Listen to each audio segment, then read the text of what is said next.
Right. I'm thinking of talking of was it one of the we did 2 Adam retreats so far, and on one of them, Mayor was facilitating. I don't know what you'd call it, like drama therapy or psychodrama, whatever, something up. And one guy is a lot of pain is coming up, but he's going in a circle a little bit. He's like looping on a thought. So I jumped in and asked, like, who hurt you? And I had a thought in my head, right? I'm like, who hurt you? And he brushed off the question once. No one hurt me. I'm like, so a minute later, he's still in the same loop. I'm like, who hurt you? No one. So I was literally about to jump in and talk about his father, like to start prompting, because usually you think a parent or something else. But for whatever reason, I didn't. I would just ask the question again, like, who hurt you? Tell us who hurt you. Like, you're in a safe place. Tell us who hurt you. And within like moments, he was just like lashing out at God in like the crazy, like a very, very intense way. Yeah. The reason I brought it up is because it wasn't what I expected in the moment. Like, meaning there was a thought that was coming to me, like, let me get him out of this loop. Let me ask a question that can, just get him to stop saying the same thing over and over, whatever it was. I don't remember what it was. But there was a part of me that wanted to prompt, but it was actually in the wrong direction. Like, who would have thought to go to God? Yeah. And I was incredibly inspired because the guy, I think he grew up but he's no longer, and he doesn't look that way at all, and it ended up like the part of his process went through like a period of time that we had scheduled for Kabbalah Shabbos. And it went but who was going to stop it? Right. Who was going to stop 100%. it? 100%. So it went from there, and then afterwards, some people davened, and we went and had dinner together. And I told him afterwards that it was one of those beautiful prayers I've been a part of, just to watch a guy who completely, like the belief that you feel from that person, in that moment, that when everything is going wrong, like, who is he blaming it on? He's right. Like, who should he lash out on? Right. Like, he got the right target. Most people miss. We go after their father or mother or this. Like, go to God. He's the one responsible. Right. It's a good destination. And I think God wants that. I think so too. I think that's what a relationship is. Like, if I'm angry, then express your anger to God. 100%. 1,000%. I think that's so healthy. Yeah. And obviously you do it in a respectful or not even, if that's what you're fine. To do, right? You're right. Yeah, better than not saying it. I guess so, yeah. Better than not saying it. I've seen way too many people, in addiction recovery, like, I learned about God. I went to yeshiva my whole life. I developed a personal relationship with God in 12 steps, I remember hearing a video with Shay's Taub, and it's like, if I hear of one more Jewish kid who went to yeshiva his whole life, who found God in a church basement at a 12-step meeting, I'm going to pull my hair out. So I was one of those kids, right? One of those guys. And they taught us a different way. And one of them was, talk to him like you talk to a close friend. Like, you can talk to him in the same language, in the same words. And it was afterwards, I remember coming across, I think it was a mimer of the Rashab or something. I don't remember exactly what it was, where he said, like, davening is not, like, we have not fulfilled the mitzvah of davening if we have not davened, if we not prayed to God in our own words. Absolutely. There's like 2 parts. There's the davening there's a prayer in the book, read these words specifically, right, that have been developed over time.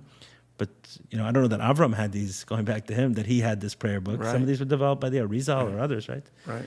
And what did they pray? They prayed in their own words, right? And that, like, to fulfill the obligation of prayer, one also needs to do it in our own words. And that, I learned it in the Sikha, right? Or Maimer, I think it was, or Rashab, I think it was.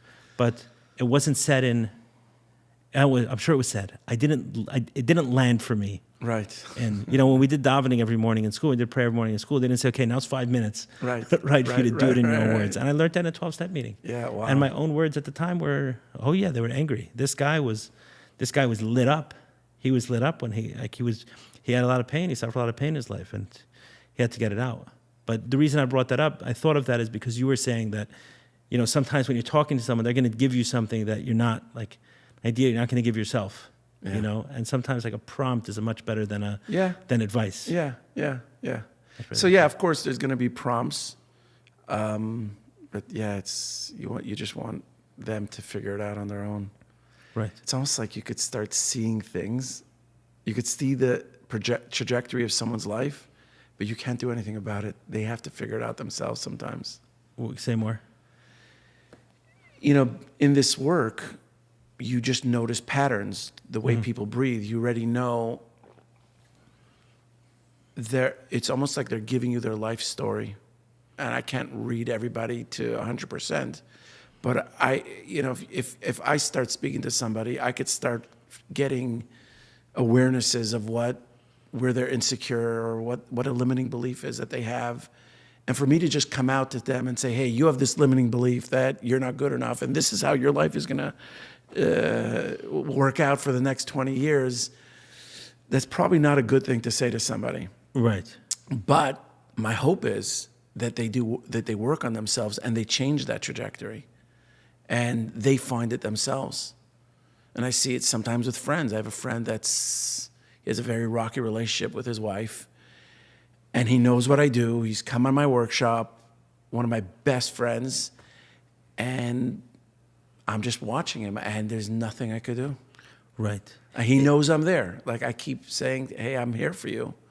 But It is humbling to be so helpless sometimes. yeah, Yeah. I felt that because it's like people reach out to me and I feel like I can help them.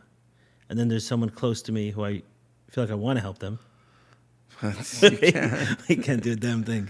Yeah, You can't do a damn thing. because it just turns, it backfires. Oh, yeah, it doesn't work. Who do you think you are? You think you're better than me? No, but also you're mixing into And you're their... mixing in, yeah. Yeah, you're mixing into their life. It's not... There's something that It's not the a way it's meant to modality be. that I'm doing right now called family constellations. So I've been doing it already for a couple years, learning it. The idea is that every family wants to come back into alignment. So not just your own immediate family, but even the whole world as a family wants to come back into alignment together. So part of coming into alignment is someone needs to come into their own alignment. And you could see a son, you could see a father, you could see a brother, a friend going through something, and they have to go through something in order to come back into alignment. And you just have to trust the process and say, okay, that's what they're going through right now. And wherever they come out, that's what they're going to find. And they know where to find me. They know where to find people these days.